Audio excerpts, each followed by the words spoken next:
Good morning and welcome to the webinar. My name is Kamil. I'm Group IB's Director for Europe. And we organized this webinar today to talk about fraud, about anti-fraud, how fraud is affecting businesses all over the industry verticals in Europe, but also in Bulgaria then, of course. Fraud nowadays is a very important topic, especially when you look back at COVID, at the impact of COVID on the economy, but also then, of course, on the cybercrime world.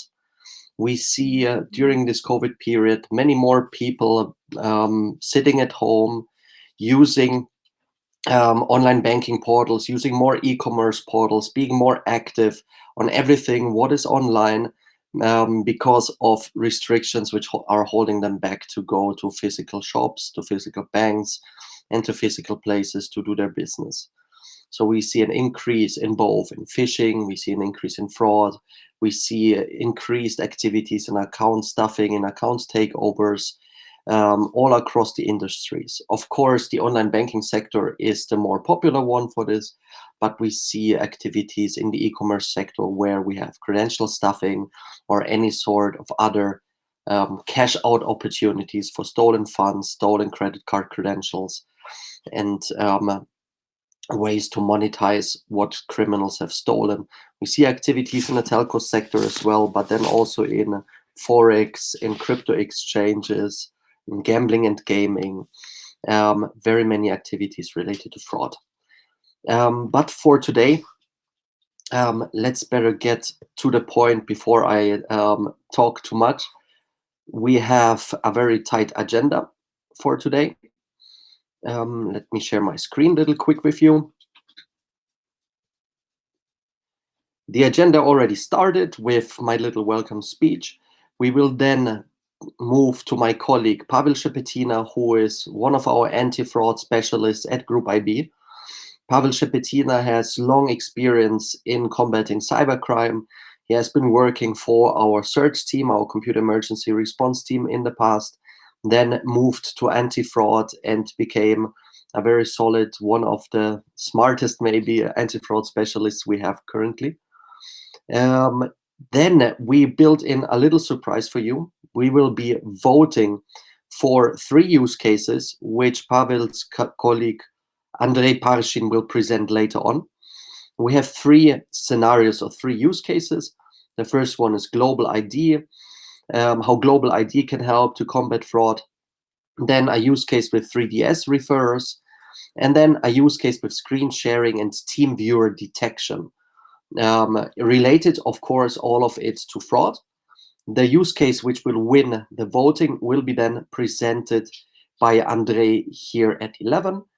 Before the presentation of the use case, Andrei will also make an, let's say, interactive exercise with all of you, where you will be able to check your device in real time, log into our demo portal, and receive then information about the device which you are using. So this is the agenda for today. Before we jump into the technical presentations and the technical part of this webinar, I would just like, for those of you who have never met Group IB and don't know who we are, just give you a 2-3 minute overview of Group IB itself.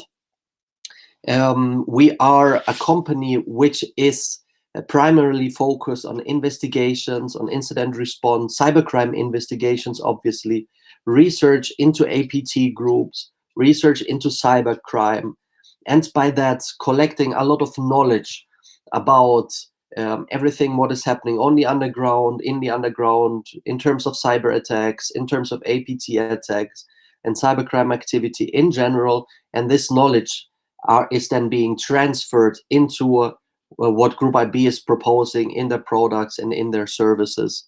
One of them then obviously being also in the anti-fraud sector, where all the investigations which we have conducted and all the incident response which we have conducted into fraudulent activities, fraud attacks, is then being transferred into a product which helps us to protect our clients from what we have seen in the past.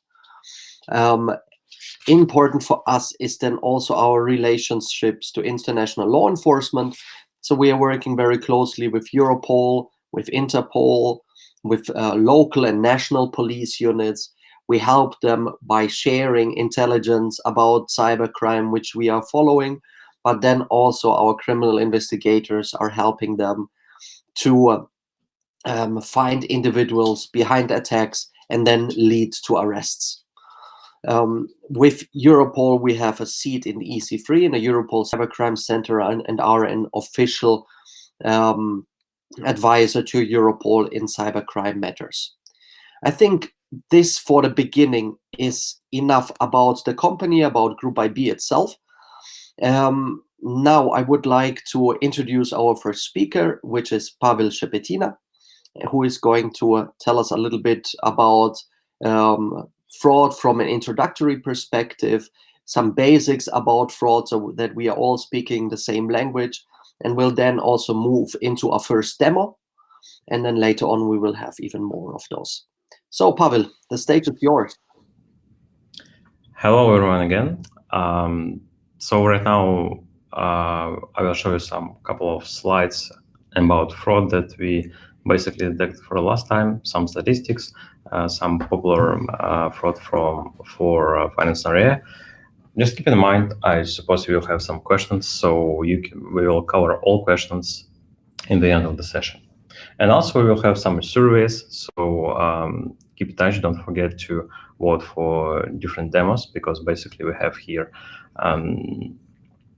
we prepared different demos for you, and you will vote like in what demo you are interested. So right now I'm going to share on my screen, and we will start with small presentation.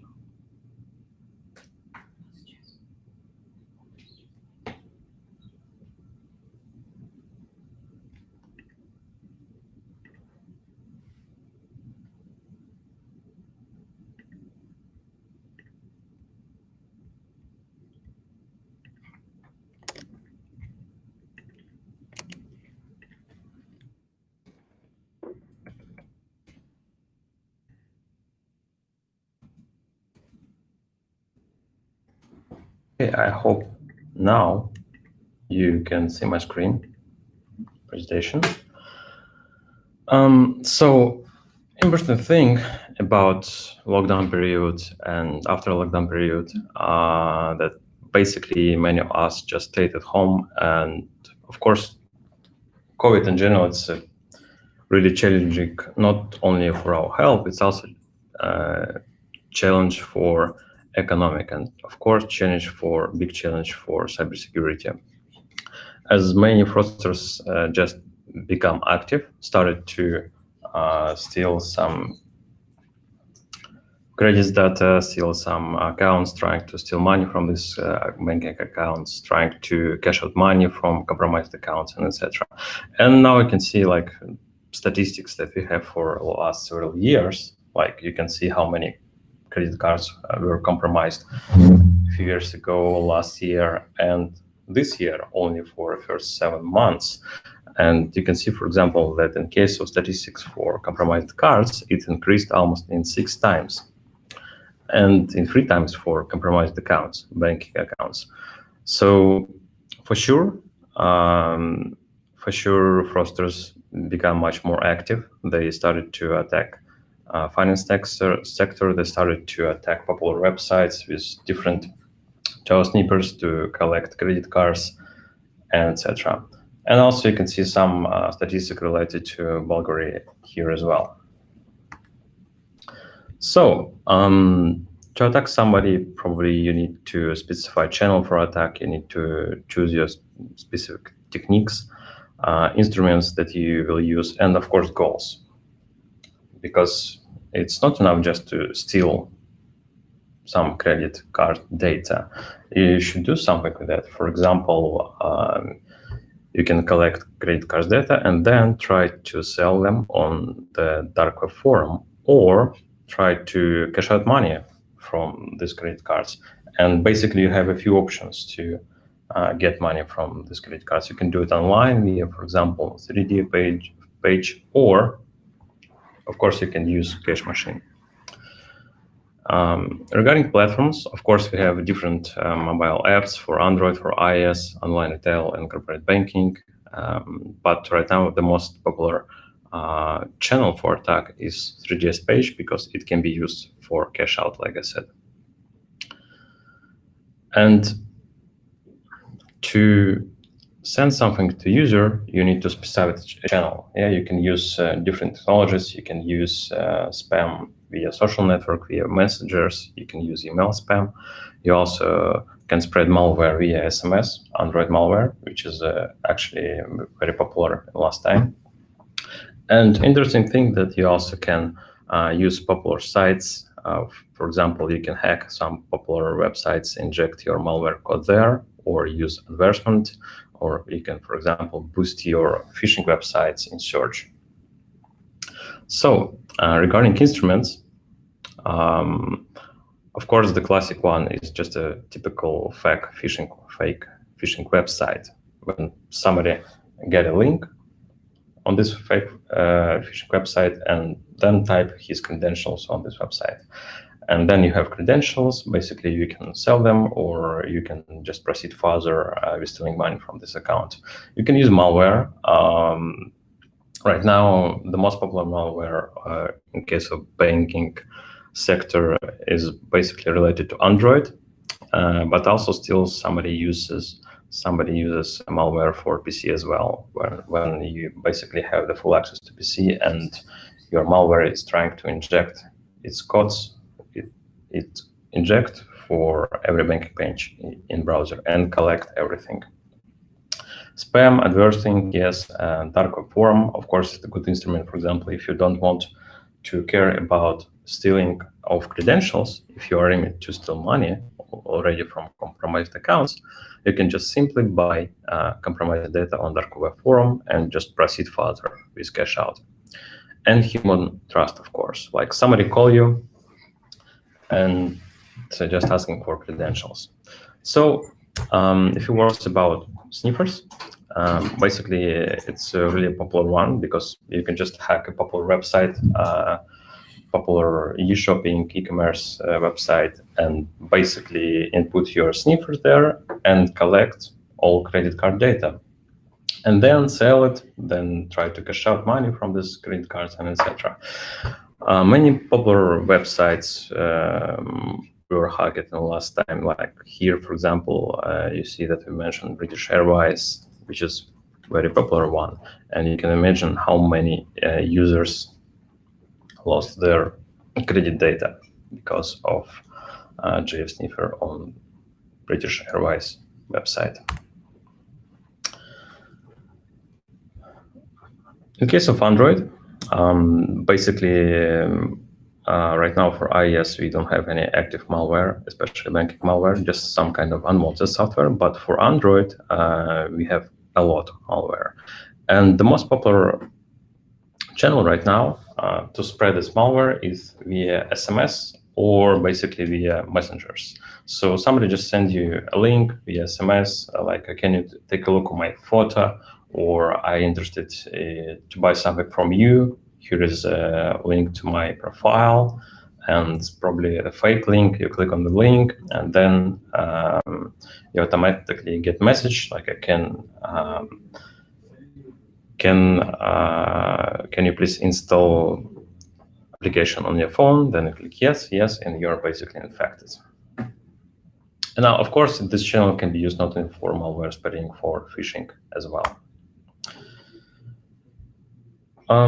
Calls, basically, the still popular method to steal credentials from somebody, and not only credentials, because basically via call you can ask about anything. You can ask about sending money to you, or you can just say, I'm from bank, from security department, and can you please, we are trying to check your account. Right now you will have OTP notification. Can you please tell me the code from this OTP notification?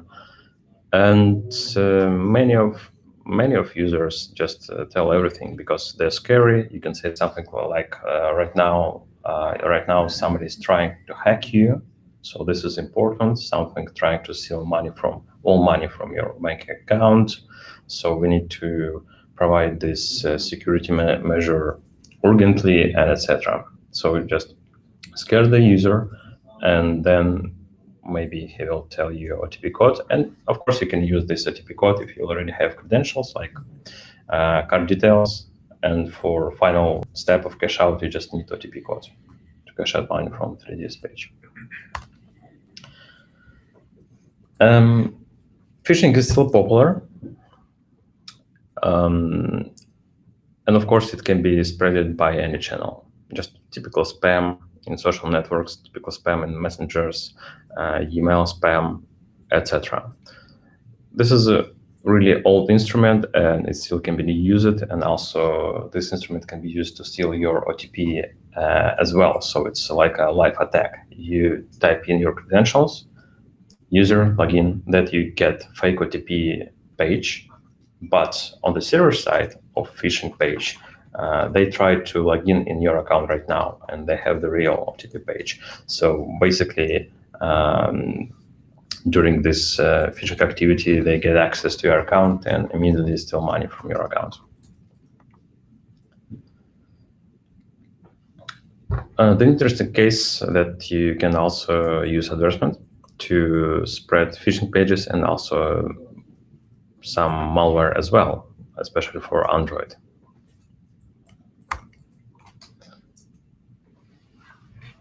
Like I said before, this is basically the first step, just to get the credentials.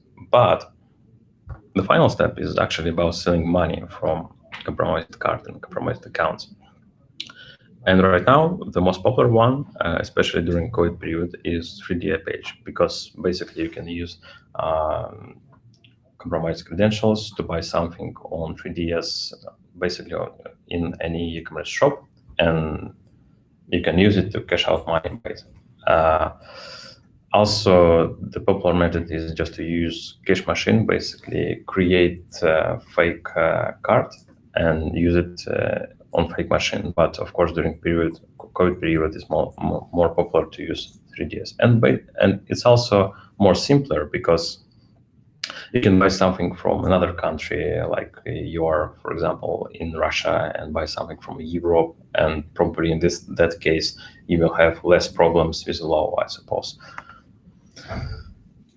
And PC malware, it's not a popular one still. We meet some cases, especially target cases, when some special injects implemented in banking malware, like they are aimed to attack specific banks, list of banks, and they have special injects to banking online web pages. So here I need to mention that Kamil told you about our experience in investigation, in forensic analysis, that we also have different products, not only related to anti-fraud, but also related to threat intelligence and brand protection and network security, and etc. So basically, you have a huge database of malware, but it's not only one thing. Of course, we provide reverse engineering, and that's why we can also detect many things related to malware and PC banking malware and Android malware. But we also participated to track hackers, and we help to finally find the final person who stole money from banking accounts. So we provide investigation, and in some cases we finish this investigation to the final end when somebody goes to jail, which is, I think, important. So what is about detection? Yeah, how basically you can cover all of those cases, or most of these cases, and more. As you know, we have anti-fraud product, which is Secure Bank. Is basically session anti-fraud, but it's more than session anti-fraud because it can be used for several reasons. Of course, the most important thing here is device fingerprinting. Because when you have only information about transaction, you have only sender, recipient, you have amount of transaction, you have time and date, and for sure it's not enough to make a final decision, is it fraud transaction or not. But with session analysis, you have much more information. You have some information about client device, you have information about behavior, you have information about IP, and based on this IP intelligence information, like maybe it's stored, maybe he used VPN, proxy, or just known suspicious IP that already used to hack somebody before. So it's all about the session, and from session you can get really important things. But it's not only about collecting information from session. Of course, the important thing that you need to correlate this data to understand, is it a fake device, or maybe it's an old device, but it was updated, for example, just to accept some false positives as well. And correlate information between different channels like Android, iOS, and your other channels like corporate banking, 3DS page, retail banking. It is really important to see the full picture. It's also useful to cooperate with other banks as well, because many devices uses to hack not only one bank but several banks, maybe not only banks. So that's about global user profiling. We provide this feature, and basically we have two ways how we can do it. And actually, one of our demo today is related to global user profiling, which can be really interesting. The problem with bots, of course, it's not about brute force or maybe scraping. It's more problem for e-commerce. But for banks, the problem can be that somebody can optimize the process, how to sign in compromised accounts and steal money from these accounts. If you want to steal money from 1,000 accounts, for sure you don't want to do it manually. And for that, you need some kind of optimization tool. So bot tools can be used to optimize the process of stealing money from banking accounts. And finally, device fingerprinting can be used for additional factor authentication. Yes, it is important, especially in case of last PSD2 requirements. You can see it here. So we cover many PSD2 articles. We have detailed document about articles that we can cover. Of course, it's malware, it's additional factor, and etc.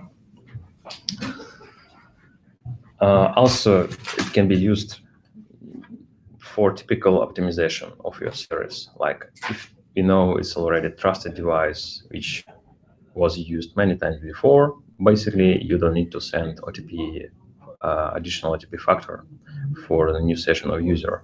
And it is about user experience. And the same with transaction limits. Like, of course, probably many banks have transaction limits for sure, and it can be different for different users. Like if you see the trusted session with normal IP and not related to VPN, proxy, Tor, or some kind of suspicious IP, if you see the device is trusted, basically you can high up transaction limits, which is good in case of user experience, and you don't need to spend some time with clients, like to do it manually with your support department. I already mentioned a lot of cases here. Yes, so basically you can see here the list. It's all about that we mentioned in our presentation, bots that can be used for optimization of money stealing, phishing websites, any kind of social attack, because finally, at the final step, they will try to sign in the account. They will try to use 3DS page and etc. And at that moment, we can catch them. Okay, I think it's time for demo. Right now, I need to switch my screen. Give me please a minute. Don't forget that you can basically type your questions already in the chat. And in the end of the session, we will cover all the questions, of course.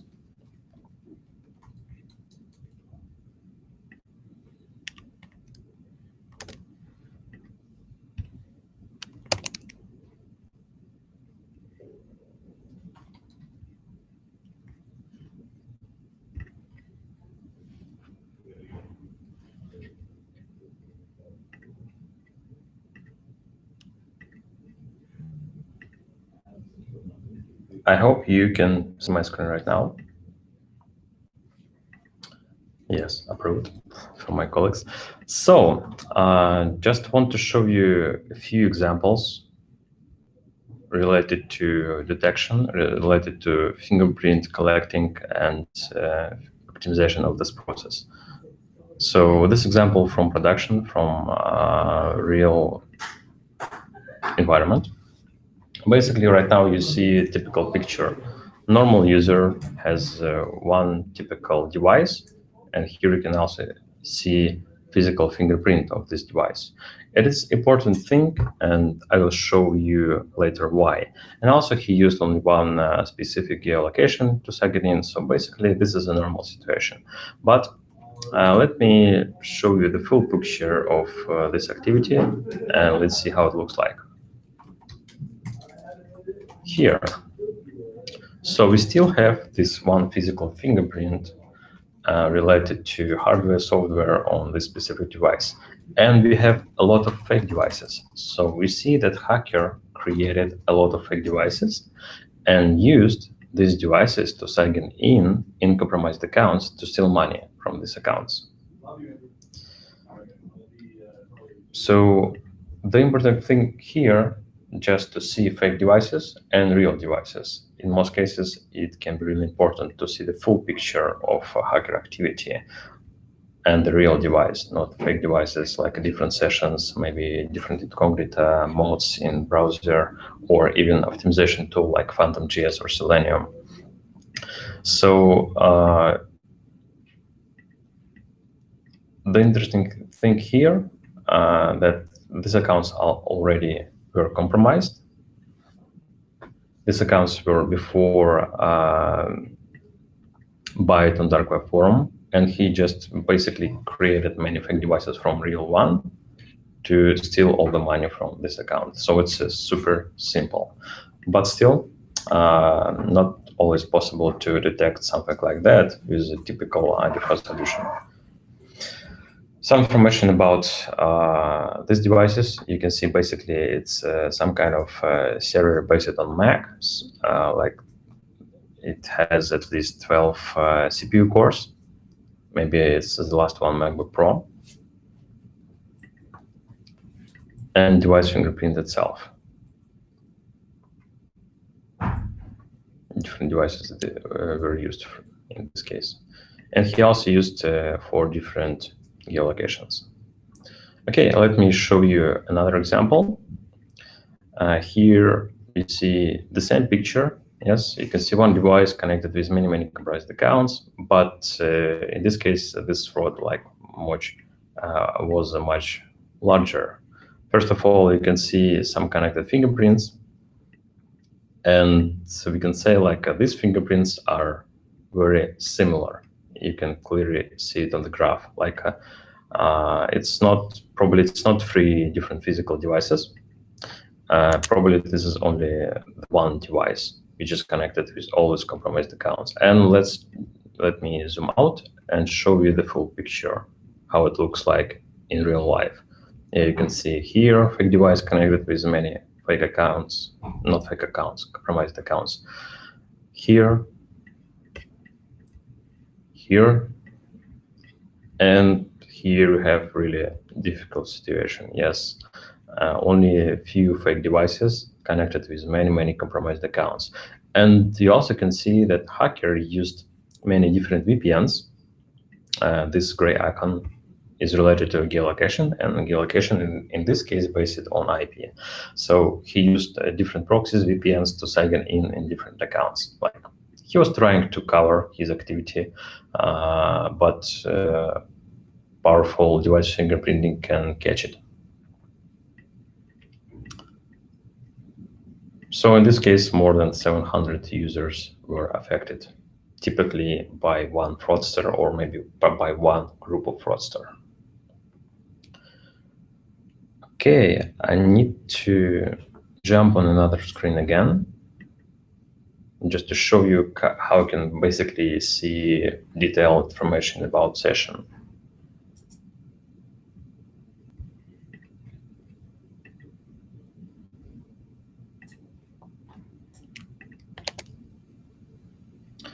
Here, basically, it's a secure bank interface.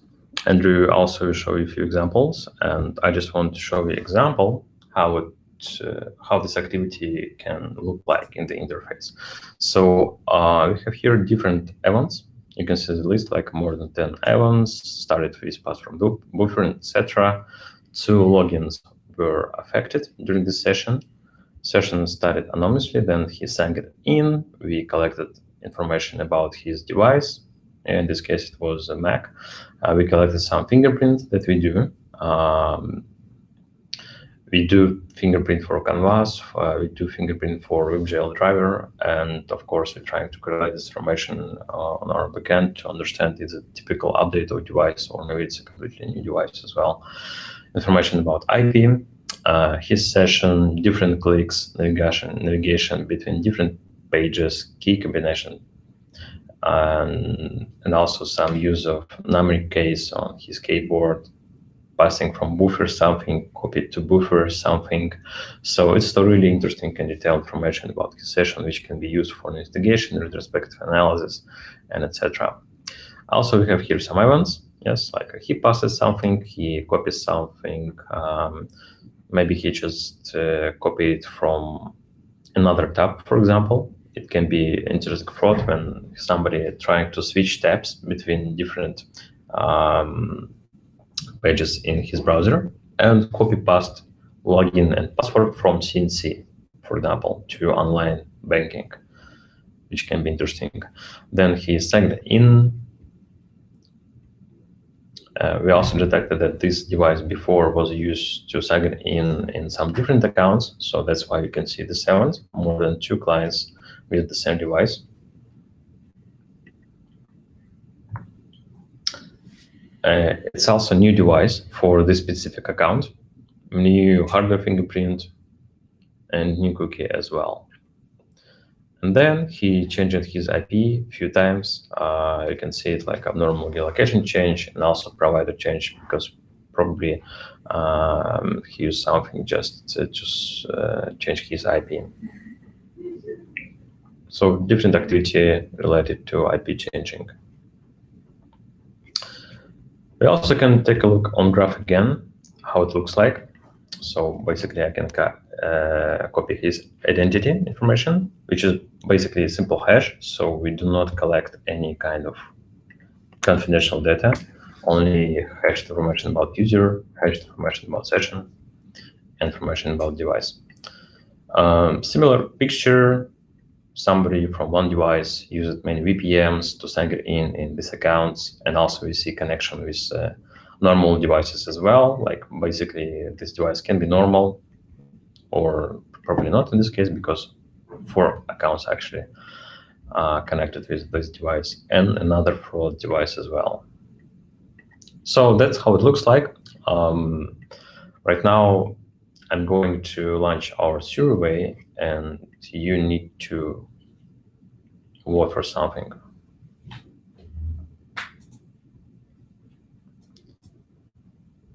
Just remind you that all questions will be covered in the end of the session.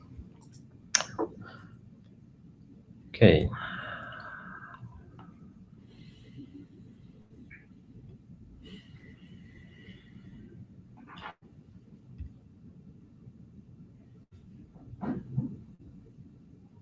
So it's about demo. Right now, Andrew will present to you some interesting materials. We have a device checking, live checking. So he will share with you credentials of website, and basically you can sign in on this website, and then we show you how it looks like in our interface, information about device. But also we have additional one demo related to different cases. The first one is global ID. That's what I'm talking about related to global identity, how we can correlate information between different customers, between different banks. The second one related to 3DS activity. Basically, in this case, we will try to show you a real example related to phishing activity of 3DS page. And the last one case related to screen sharing demo for Android and for PC as well. So let's just wait a few minutes and see the results. I see already many of you voted actually. 15 people voted already.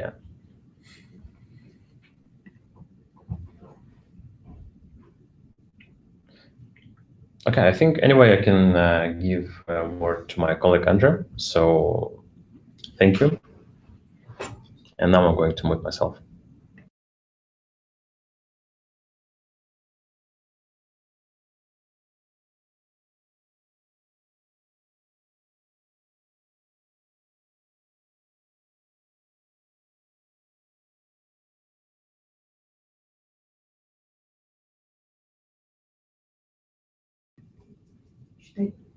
So, okay, we see right now, yeah, hello, Andrew Parshin is on air.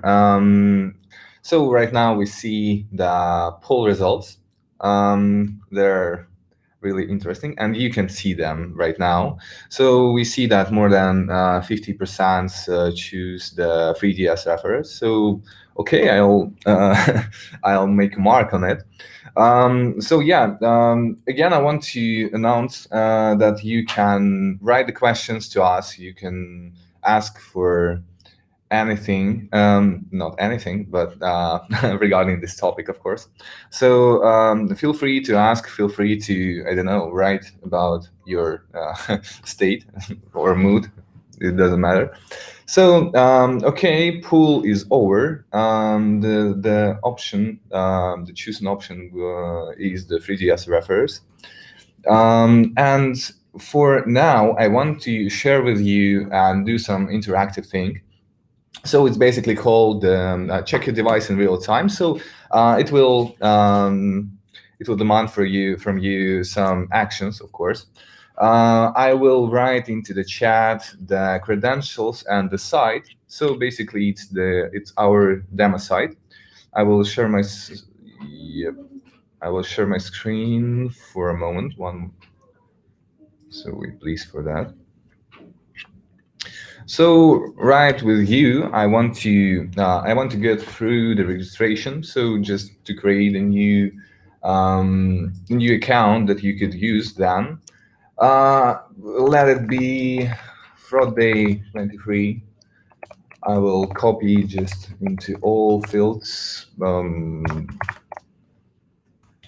The password would be the same as a login, so please check that you have the capital F, capital D in your fraud day.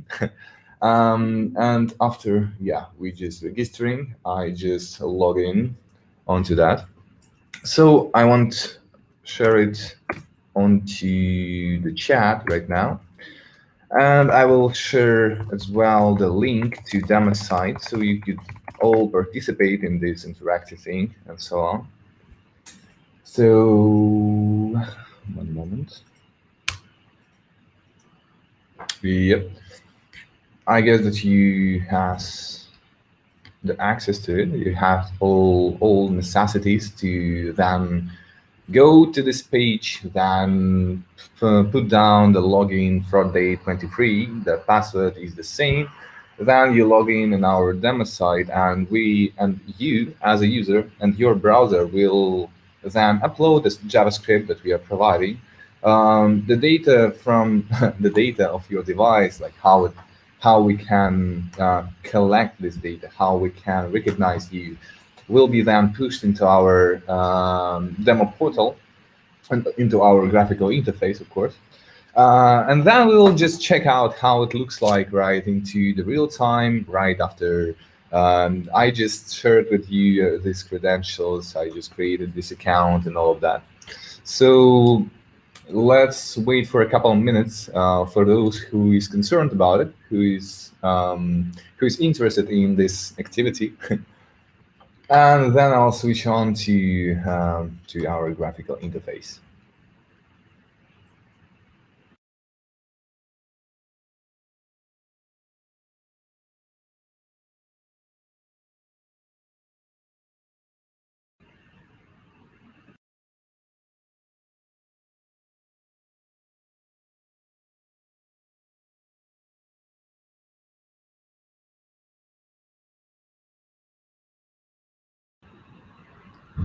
Okay, so let's check it out. One moment. So we'll just move on to the graphical interface. I will just reload the page. And yeah, for this moment, we can see the session that was created. I guess that's, yeah, it's all related to one login. And there is a lot of them. They are also connected between each other through the login, of course. So, and let's just check it out. Like, what will we see if we just copy the identity, then we'll move on to the investigation section. So the graph tool that we are utilizing for unveiling the fraudulent schemes. And that is also a really nice tool that is helpful. Let's check. Yeah, I see that someone just forgot to turn his RDP before go here. So here's the IP address from Bulgaria. We see that some of our participants just has the RDP application launched.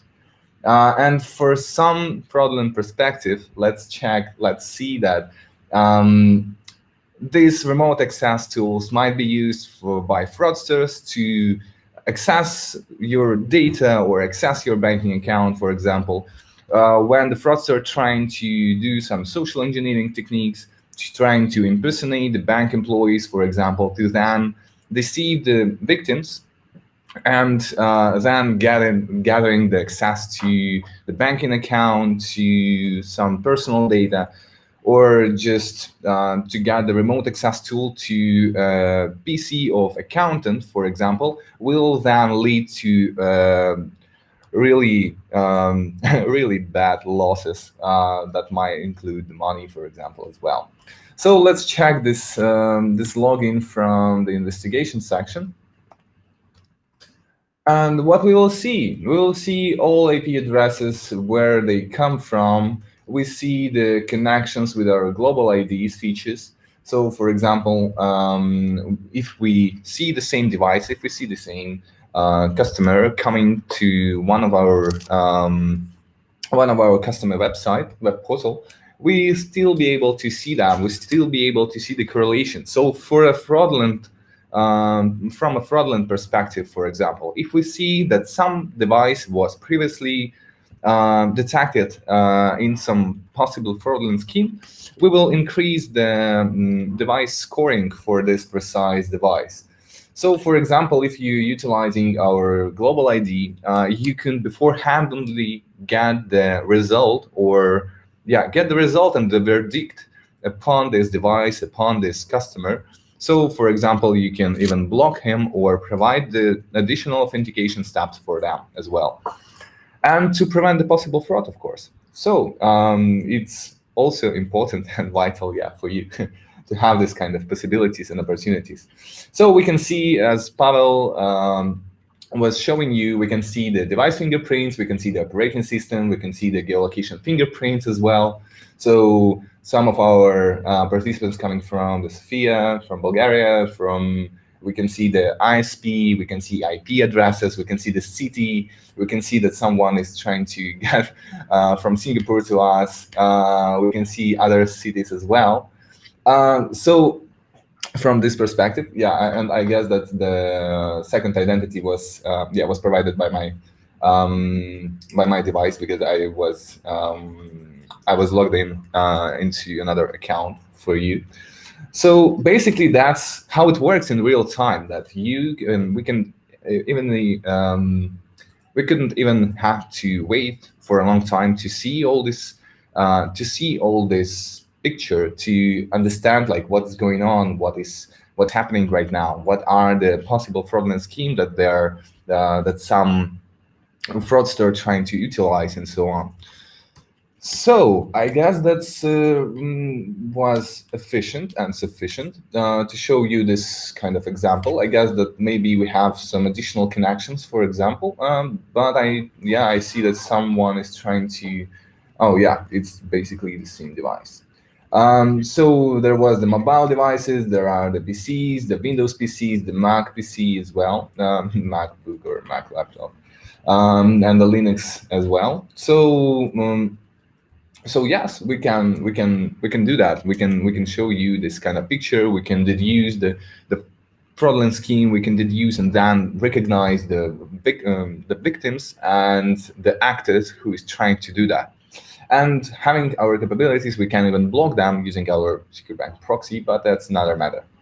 So let's stop with the check your device, and then we'll switch on to the real cases. The real cases regarding the 3DS referrers. As you may know, as Pavel said, there are different channels to provide such fraudulent activity, to provide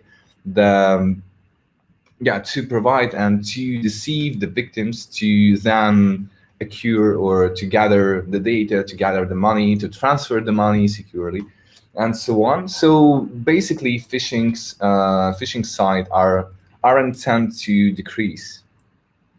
So yeah, I see questions. I guess that we can proceed with the. Okay, I will just cover them and then maybe go a little more deeper.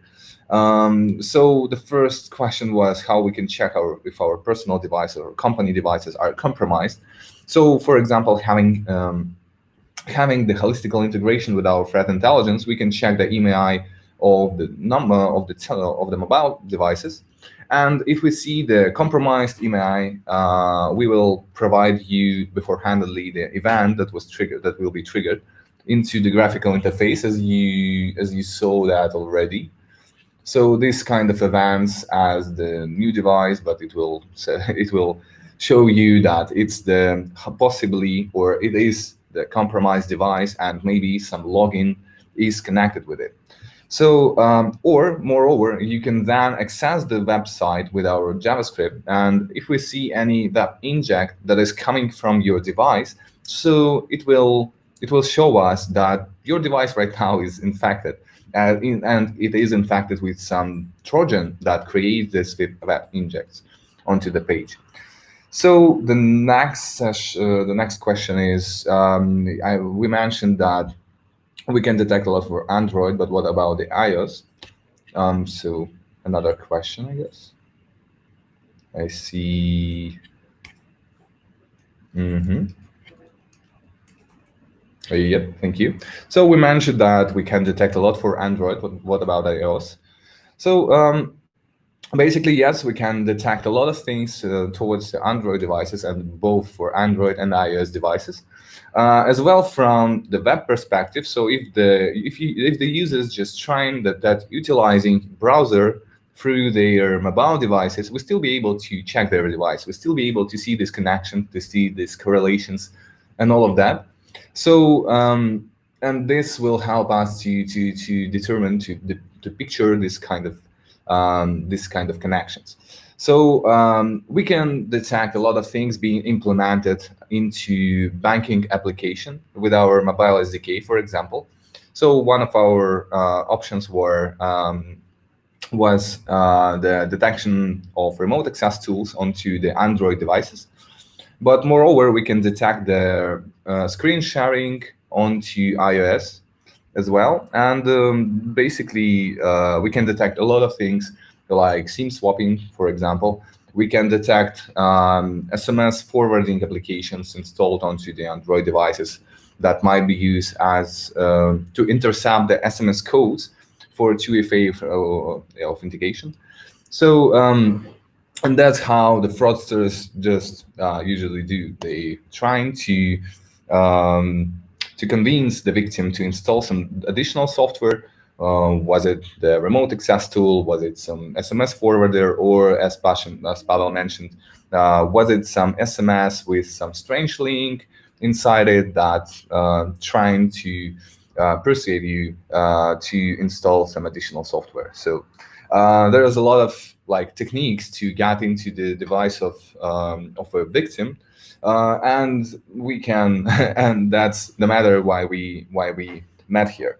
So I want to, so I guess that I covered two questions that was asked. Also, I want to mention another time that you can share with us any your feelings, any your thoughts, any your questions, and we'll be glad to answer all of them. And I guess that I will start with my 3DS refers situation. So it starts, one moment. Yep.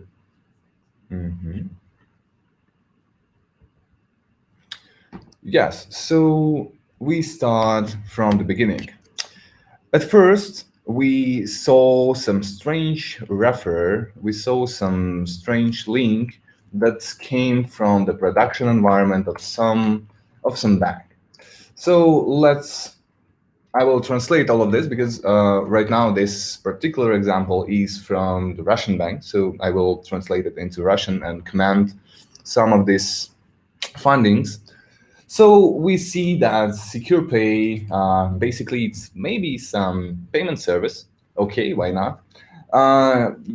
Says that something went wrong. So I'm sorry, your payment was declined. The possible reasons are the order isn't bailed. What if we just check the site itself? For this time, we can. Oopsie. One moment. So we can check the site itself. It looks not so trashy. So it looks like legitimate one. What if we just trying to get some, I don't know, additional information? So okay, we see that it's safe and confidential. I don't want to laugh loud. So it's safe and confidential. It's PCID says compliant. It's verified by Visa. Okay, it uses TLS. It's a multi-system of fraud filters, allows you to set up payments and all of that. So there's a lot of opportunities. But what if we want to plug in? Okay, it just followed me to the top of the screen. So basically, it's the first layer of the multi-level targeted attack. So basically, when we saw this referrer, we tried to investigate it further. So what if we just click on back to site? We will be redirected, and we will be redirected to the fraudulent site. I will translate it again. So basically, it's the fake service that is. It's not the translation, it's the transferring. So transferring number one is being processed. So basically, it's the site that was created by a fraudster who trying to impersonate the government tax fund and trying to return some fee that you achieved, for example. So I achieved 270 thousands of rubles, and the first part of the transfer is ready right now. So and if I just pay some tax, so the bank fee for the second part of the transfer is 700 rubles. So I guess, as was said, it's a great deal, maybe ever. So what if we just check the commands, for example? So some of the users maybe just check it out, maybe already has the visibility over it. So maybe I can rely on these comments to understand like whether it is the legitimate site or not. So how you already doubt whether it's worth paying the commission for the second transfer. And of course, it's worth it. And I paid. So, and I did the right thing. Immediately, two transactions came to the card. Thank you. So seems legit. Why not? What if we just, I don't know, investigate it further? So, oh yeah, you can even send a comment by yourself. Why not? So if I got the money after this webinar, so I could leave a comment even. So what if I want to pay the bank fee for a second part? So I will be redirected to some fake payment service that was created by the fraudster. He asked me to fill my name. Okay, will it be the webinar purpose? It's the full name, I guess. Yeah, let it be the email and the phone, my numbers, why not? So, and after just one moment, yeah, and after just clicking on pay, we see the ordered number, and we are redirected to this site with the yeah, with the just stealer. And if you just enter your card, you can also do that, but I really don't recommend that. So I want to show you like how it works with the FreeJS referrers. So right after you pass your credit card, right after you pass your validity date, after you pass the CB2 code and all of that, you will be able to see, you will be redirected to FreeJS page to conduct this payment, to accept it, to provide the additional step of your authentication. So it will check the BIN number, it will check the issuer of a card, and then it will redirect to the bank that it was intended to be redirected to. So, okay, my credit card number is, oh, and please don't screenshot this because I don't want to my card to be exfiltrated anywhere. So CVV code will be the same. I want to add just some function that will help us to understand, to see this referer. So I will add the button success. So it's basically JavaScript that after pressing the button, it will call the function to open the window with our demo site. So let's have a look. Oh, I guess that I have to, okay. Before that, I want to I want to be logged off because I already logged in as the fraud day, and now okay, why not? So after doing that, yeah, after pressing the button, I will be redirected to Secure Bank demo site. And basically, I am already logged in, so I will see the event that came right right in the same session that we got. So another thing that I want to point out is that we're collecting the sessions of a user. And it means not the regular session when he firstly enters your site, for example, and so on, but we also can see like the session after even exit from your site, after even closing the browser, after even, I don't know, anything. So if the user just logs into your site, then it, I don't know, went somewhere, then he closed the browser, then he again opened it, and then access your website, we'll still be able to see this whole session as one. And it helps us to understand like the possible connections, the whole user behavior. So, and this will help us to deter the fraudulent cases, for example. So let me just, yeah, we see the last session that was provided with was the session of my user that I already signed in. So there was the sign in. There was a lot of activity based from the buffer, sign in again, and we see the fake service payment. And fake service payment with the scoring more than 80, category other, its status web, it's in production. We see the malicious referrer. And moreover, yeah, you can see like the number of transactions that came from this site. Unfortunately, this site isn't able to show us some additional information after being redirected because it passed just my data, my credit number, to the hands of a fraudster. So we see this malicious referrers, and having this visibility, we are able to check this. We are able to check these referrers to see any phishing resources, for example. And moreover, it's come not only from the secure bank perspective, it came from our holistical integration with threat intelligence, with our proprietary threat intelligence. And I want to show you like when it came from and how many are there such sites that are trying to manipulate your users to pass their data, to pass their credit cards, to install some additional software on their site, to provide the transfer of the money and the redirection to your FreeJS, legitimate FreeJS pages.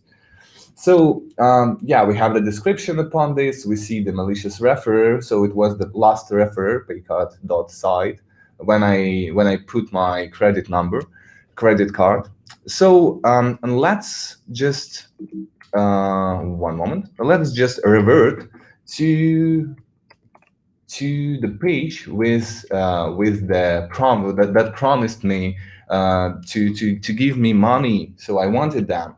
What if we just take this domain name and check it additionally? So I have in one of my tabs, I have the threat intelligence opened.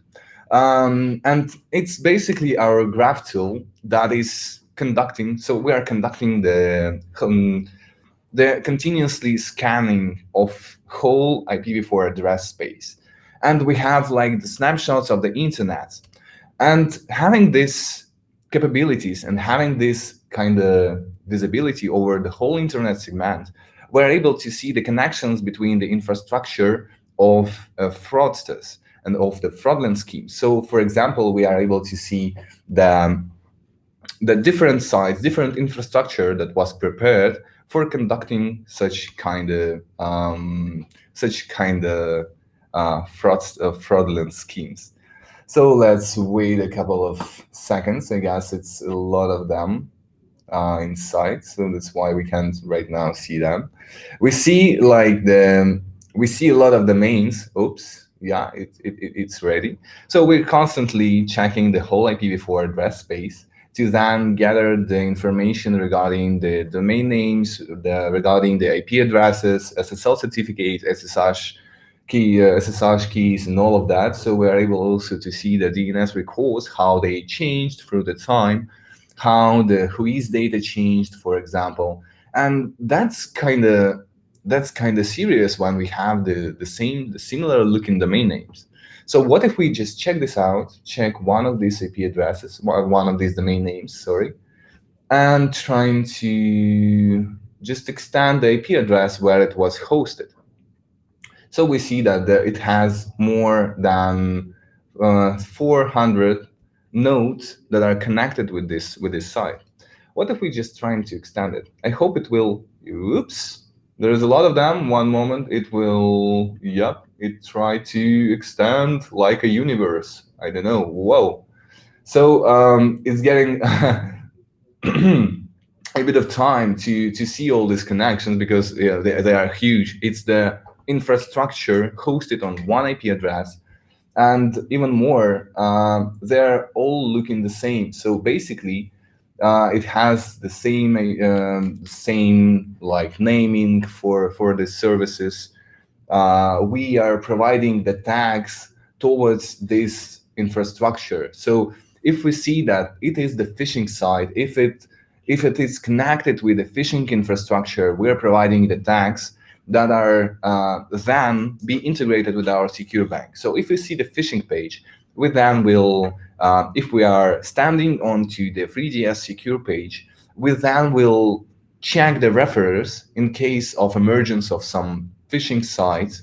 Then we will check it throughout threat intelligence. And if we see that the confidence of being malicious is more than half point, so we will alert on that. So we will provide you this kind of visibility, the detection of possibly phishing sites, possible fake service payments, and possible, sorry for that, and possible decreasing the user let's say the user experience that might be harmed by the fraudsters and by your FreeDS page because you allowed them to pass their money to fraudulent hands. So if we just have a look at one of these domain names, we will be still able to see some prepared phishing sites that are trying to manipulate the user to then pass the data right into, or the money even, as you may see, right into the hands of a fraudster. So I guess this example was pretty sufficient. And I hope that it was interesting for you to see all of that. I see some questions. One moment. So I will revert to the demo for a moment. And yeah, what about the questions that are coming? What are some trends in phishing data and any trend found in kill chain of phishing attacks?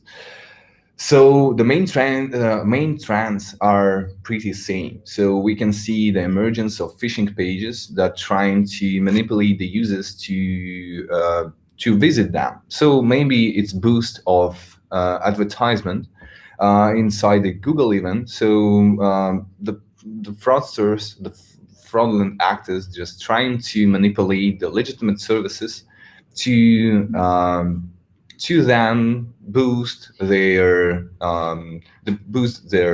visitors, to boost their visibility onto their site, for example, or maybe they are spreading the phishing sites through the SMS messages as well.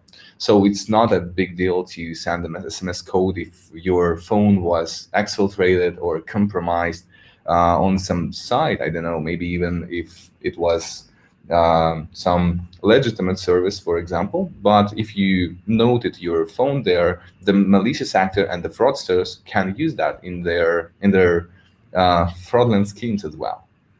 So yeah, I already answered this one upon the compromised devices. So I told that if we're integrated, yeah, thus we are integrated with our threat intelligence, we can check the EMIs of of the mobile devices.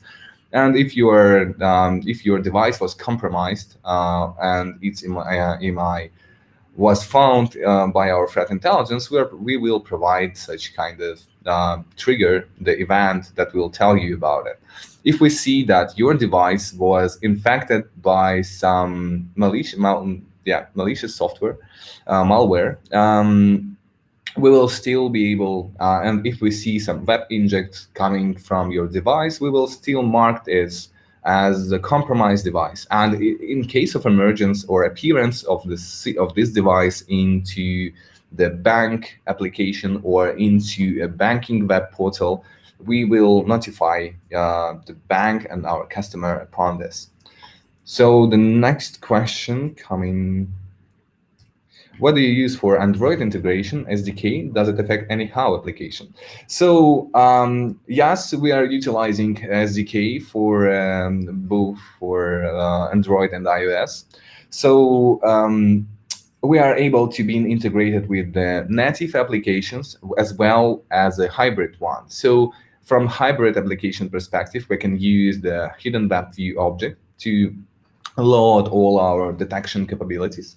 And from native perspective, from native application perspective, we can be integrated easily from right through the C+ code, C object code, and Java code, of course.